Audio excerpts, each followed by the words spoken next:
Howdy, this is your virtual machining instructor, CNC machining instructor, Ed Doherty, the CNC dude from the CNC Education Network, and Suncoast Technical College in sunny Sarasota, Florida, where it's 92 today and very humid as usual.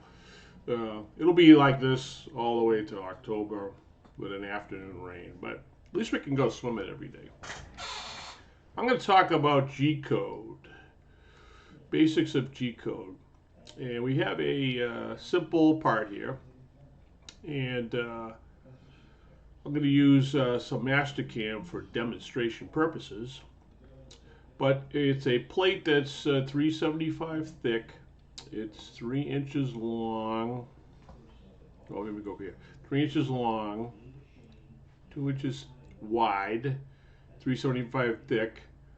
The 00, they should have put another 0 up here, but we can figure that out, is up in this corner. So programming wise, and the way I learned it in the 80s when we had to hand program everything, is we're going to program to the part, and we're going to use all the part dimensions. And we're going to use the power of cutter compensation to compensate. If you go to the Haas workbook, I have one right behind me there next to my simulator.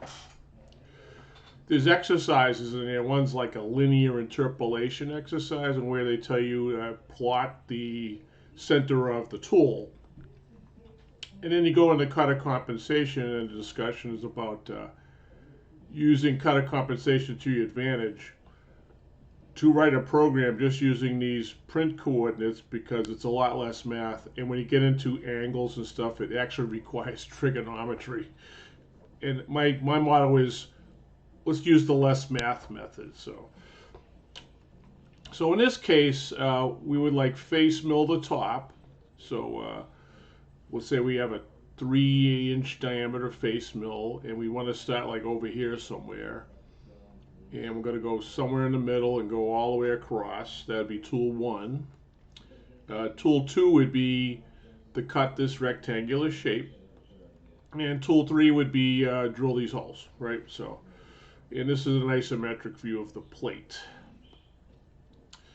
All right, so I have my Mastercam on. Here's my Mastercam right here. I'm going to fit the window. Zoom up. I'm going to unzoom a little bit. Scary. All right, so these crosshairs represent the XY0. And this would apply, and I'll tell you the other, I'm rambling here, but why you want to learn G-code. Back in the 80s, we were doing, this was the only way of doing it, which when CAD-CAM came along and we were the setup guys, we could make fixes on the floor because we understood how G-code worked. Plus, we can write a quick program. Coming out of total CAD-CAM, everything works great most of the time, you know. And sometimes you don't even know if you're producing good code because you wouldn't even know what, you know. It was like my friend who's a music instructor but could not read music. And we used to joke around that he could have the music sheet upside down and he wouldn't know what he was looking at. So same thing with G-code. So it's really not that simple. We're not math whizzes when we started doing this. So to learn basic G-code is going to be a foundation of your career, because it's been this way, the FANUC G-code style, since like, well, when I started in 83, 84, and since then it really hasn't changed much, you know. Just machines get better and they add a couple more codes. And then there's some codes that were never used, so. Okay, so we got our rectangular block. I'm going to go in the isometric view right here. So there's our block. There's the top of the part. All right. So programming-wise, we're going to have material, right? I'm going to display the stock. There it is right there. It's not quite on center, but when you're doing a setup, if somebody had already programmed this, you're going to find this surface here and that surface there. Now, if you're edge finding, it'll be edge finder, and then you need to shift it an additional amount so you can cut material all the way around here. If you do not, you're going to end up with This side is not cut and this side is not cut. It'd be like the saw mark from the bandsaw blade in raw material. So you got to shift this a little bit, 25, 50 thousandths. And you got to cut it long enough so you have something on the other end. And you got to select material that's wide enough, right? Unless you're going to cut a plate, but you really don't want to do that because your saw cut may not be parallel to this edge and it might fall out of the vise. So you want to pick you want to pick the most parallel sides to clamp on. All right, and then we're using, I forget what they call this method now, when they went from manual machine to CNC. We're picking material that's taller because we're going to grip on the bottom here. And we're going to machine around it, and we flip it over. Some people call it the hat, and we're going to machine the hat off. Versus manual machining, you'd be just squaring the part up originally and then putting all the features in. So, all right, so I'm going to go back to isometric here. All right, so there's our stock, right? I'm going to turn that off. I'm going to go back to top view. Okay. So, let's turn on toolpath number 1, right? And I'm going to turn on fit and the back plot. This is back plot. This is a way to simulate. So I see our tool over here, right? So if I hit play, it goes across, right? Slowly, or whatever RPM and feed rate you've calculated. It'll cut across the top and get to the other side, right? All right, let's go to isometric view. All right, so there's our cutter there, represents the cutter. So you understand that when you come down, you need to be clear of the material. So you're gonna, this position over here is not mega important. Just needs to be like a little bit beyond the radius of the tool and a little extra, and somewhere in the middle here, so it can cut across. Let me use the quick verify. Ooh, there it is right there. I'm gonna rewind this thing. Hit my isometric and hit play. So that's where it's cutting. That's its tool path, right? Speed up a little bit. So, and then we'll talk about the first lines of code. So you gotta like go get the tool, turn the spindle on in the correct direction at the RPM. Then you gotta reposition to like this position right here, and then rapidly come down, but not all the way. And you're gonna gauge the tool height offset.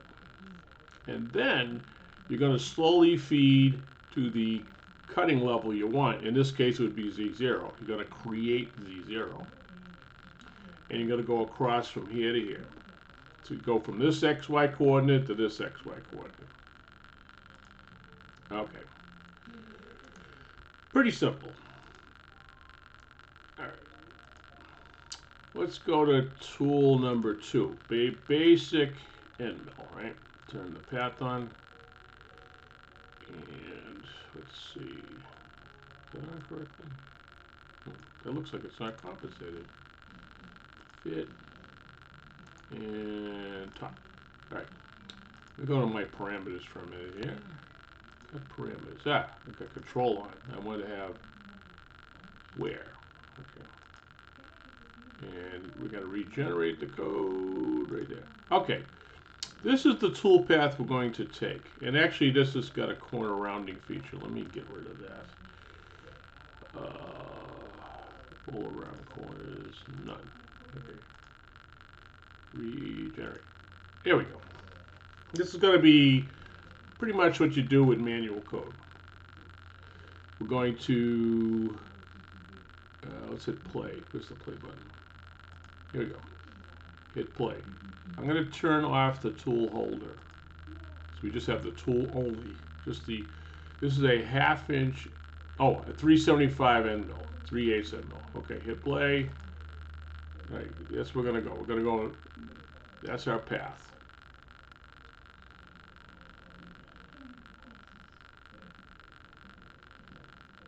Bink, okay. Let's look at that in ISO view. Oops, let's try ISO, all right. and replay that. So we're going down deep enough to pass the side wall here.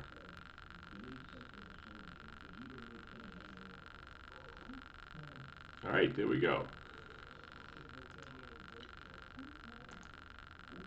Now, if I'm doing it in CAD CAM, top.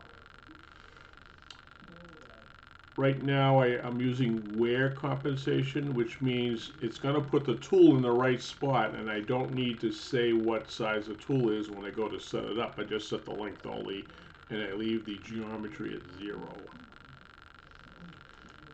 If I use computer, it does the same thing, only you don't get cutter compensation, which means you don't have any adjustability. And if you use control, this is going to simulate exactly what you would program by hand. So, and you're going to get your cutter compensation, right?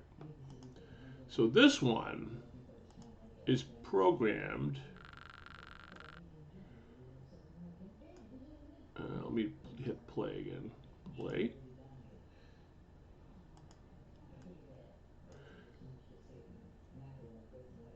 And it does the same thing. Only with this code, you have to put in the size of the tool. Our machines are set up for radius geometry, so we put in, like on this one, would be 0.1875. And if you set up for diameter, you put in 0.375. So you got to declare the tool size. You're going to get your height offset, and you got to manually enter that, unless you're using the rotating and diameter probing method. So, but I would just manually enter it. It's a lot easier. Okay, and then we get drilling cycles. We'll just go over that real quick. I'm going to turn off this one and turn on that one. Pink. All right. This is giving you a preview of the drilling cycles here, but I'm going to hit play. Play. We got a spot drill. It's going to go point to point.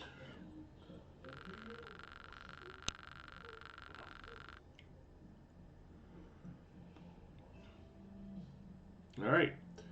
And then if you wanted to drill the hole, you just add on another cycle that's almost a duplicate of that with just a different tool number and a different, like a G83 code for peck drilling versus G81 or 2, just a spot drilling.